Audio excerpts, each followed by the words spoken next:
Capcom versus SNK. Millennium Fight 2000. I think that intro best describes this game in general. Nobody thought this would happen 20 years ago, but it did. It's true. It's a real game. This is Capcom versus SNK, Millennium Fight 2000 for the Dreamcast, and that is a mouthful of a title. Capcom versus SNK. Millennium Fight 2000. Just in case you needed it emphasized. Just everything about this game kicks all kinds of ass, especially in the presentation. You're gonna hear me harping about the intro and the music and just the everything, but it's just... this game's incredible. And that's even before I press this button. Just the general aesthetic of the game. The art style changes to reflect the groove you select. And, well, groove is self-explanatory. The Capcom side is more Street Fighter Alpha-esque, and SNK side is more King of Fighters-esque.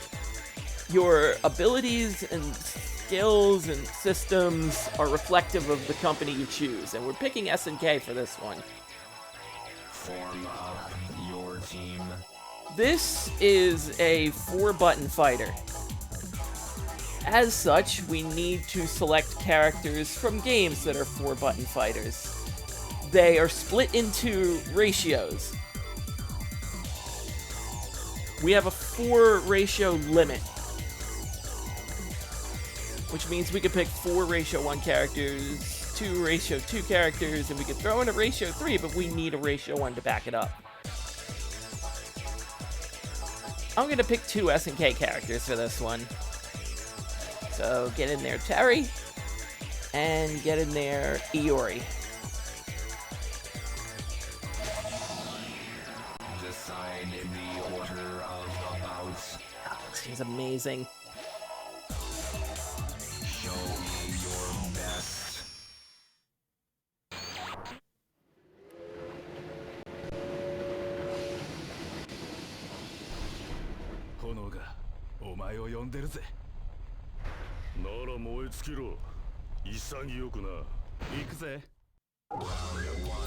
Ooh.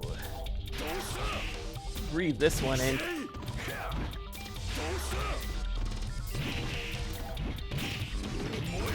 So as I said before, 4-button fighter.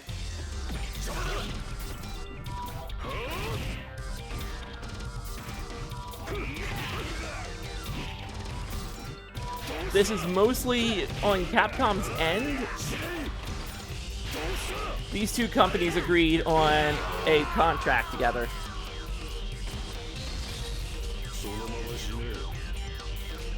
They would each develop 2 fighting games.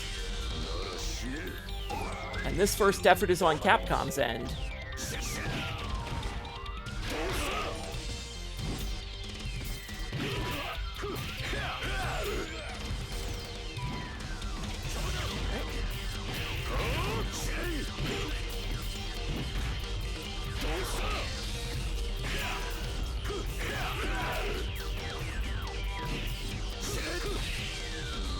So, since this is SNK side, you can charge your meter.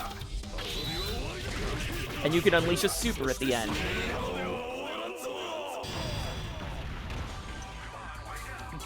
There are groove points on the bottom. They will govern if you get certain fights later. Don't expect any of that here.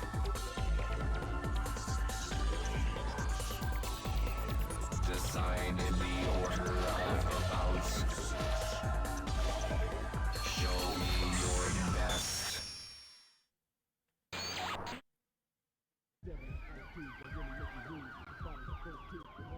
Hey, come on! Round 1, fight. So this is technically supposed to be Metro City. Like, some of the stages in this game do take place in locations that resemble old Capcom games and old SNK games. funny thing about this stage, in the original Japanese version, there was supposed to be a freestyle rap here that I'm guessing was removed when localized worldwide. Probably due to rights issues, but the latter side of me wants to say it's because the freestyle is rather explicit lyrics.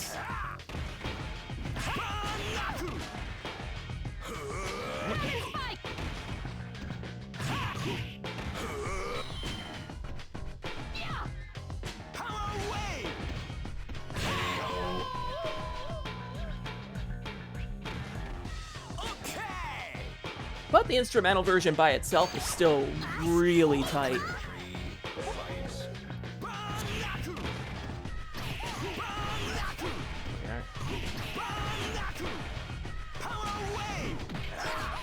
So the thing about SNK characters in this game,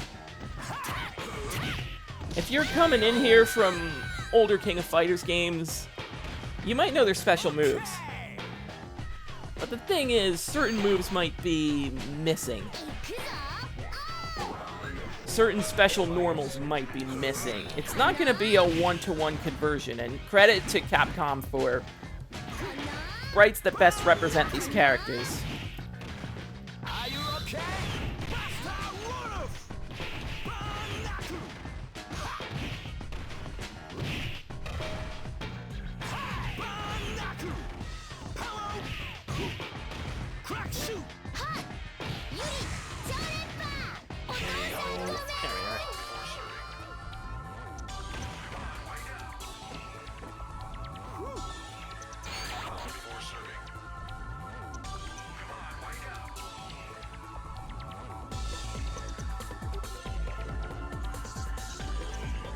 Decide the order of bounce. This will be a future legend. But just the general aesthetic of this game, really ahead of its time. Round one, fight. This is technically supposed to be Ryu's stage, for instance. You can kind of see Suzaku Castle in the background.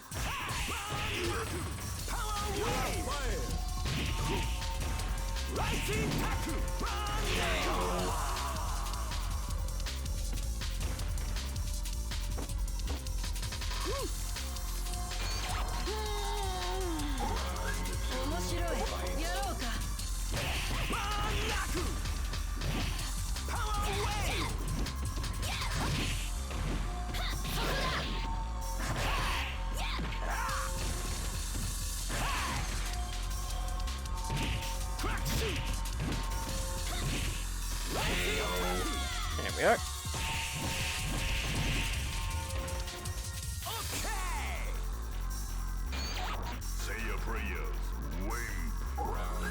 Not to say the roster was all that ordinary. For one thing, you're looking at Raiden, a character that we have not seen since the first Fatal Fury. I mean, his alter ego, Big Bear, is there. He's appeared, but Raiden himself, completely absent. In fact, this particular redesign of Raiden would be in a 3D Fatal Fury game called Wild Ambition. And Capcom looked at that and said, hey, we like that. It's just Raiden is such an obscure character. It would not be the end of obscure characters being selected for these games. Decide the order of bounce. I'm gonna put a Iori in front. This will be a future legend.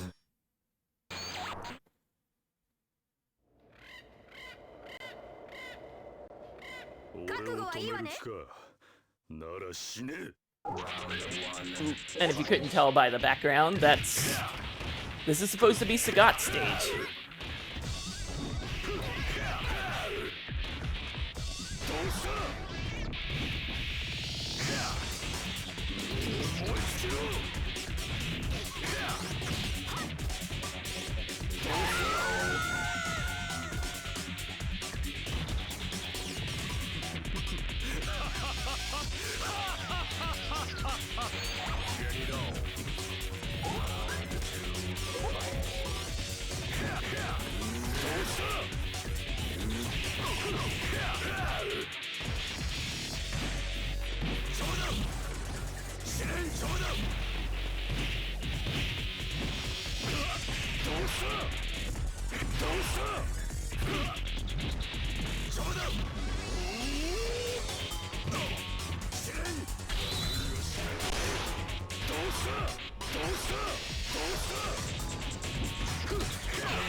when she's in that app.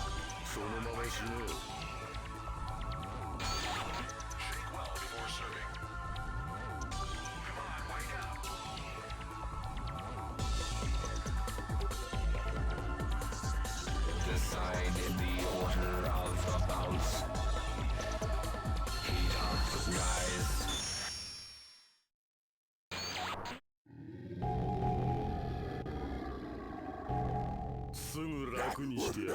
And this is technically supposed to be the Pow Pow Cafe.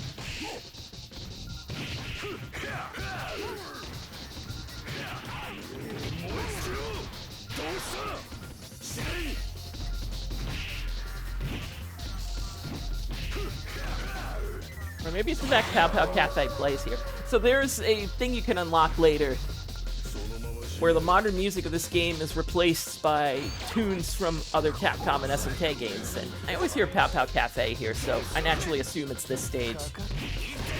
Oh yeah, Yamazaki. Gotta put respect on that. So, there is actually dodges here. There's no backstep. Like, you can backdash, but if you do the roll button, you will always move forward.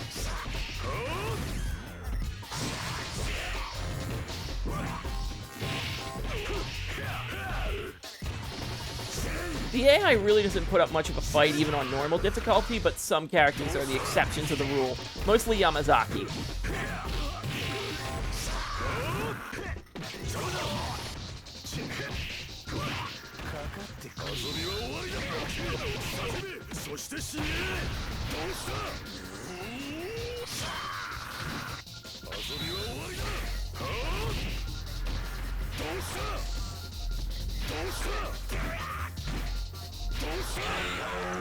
Still, no problem so far.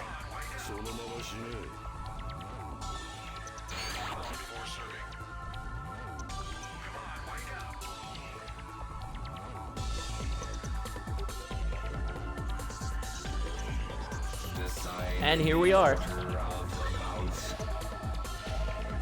Our final fight on this route is against Bison.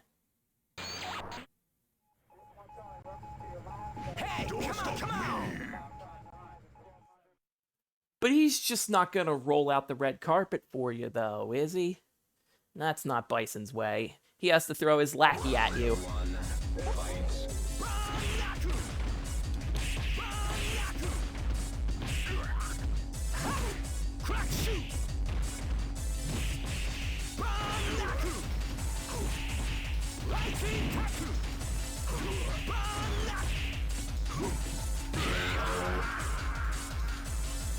Right.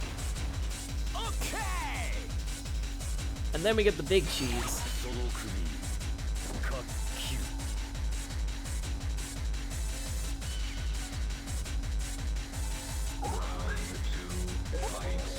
So most of the time, depending on if your first character is an SNK character or a Capcom character, your final boss will change. For example, since I picked all SNK characters, I get Bison for the last encounter.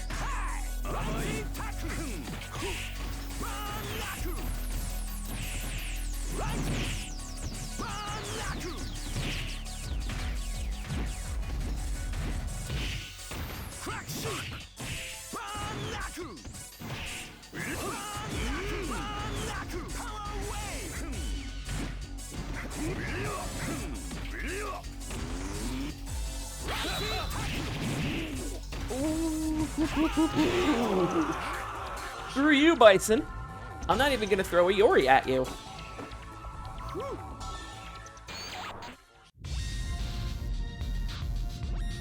So there's supposed to be some type of Millennium fight tournament going on, and that's obviously not the final fight. That's just Bison wants him a little something for, little extra ingredients for his Psycho Power Souffle.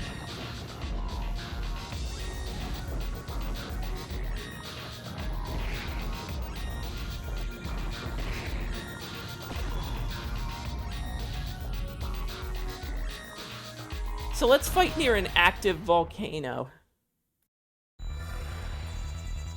Street Fighter games would never fight near an active volcano. It's too dangerous. Anyway, The Millennium fight concluded in that fight while we were dealing with Bison, and the winners were Dan Hibiki and Joe Higashi.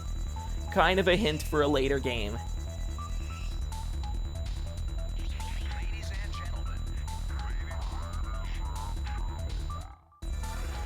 So Mount Ooh on X Island caused an earthquake that measured an 8 on the Richter scale, and yet somehow the Millennium fight concluded in that time span. That's what happens when you let Dan Hibiki win something. The world just kind of collapses in on itself and causes a great calamity. Anywho, Capcom vs. SNK. An absolute classic of a game. However, this was kind of done around the time where SNK's pockets were starting to get thinner. So this game was mostly on Capcom's side. They got the license to use SNK's characters, and Capcom would get most of the profits for this one. Vice versa when SNK develops their games. Mastermind. But it's obvious what games are fondly remembered here, and what games were more successful.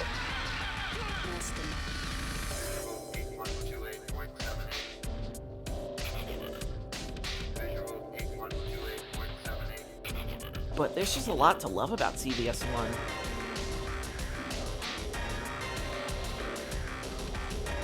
Like, the soundtrack's great. The character sprites actually look pretty good. And Capcom made those from scratch. But this one's obviously a fun time.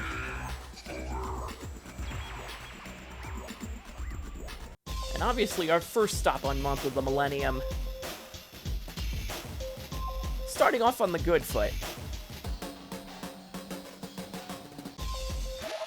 But obviously this collaboration would be more than just fighting games.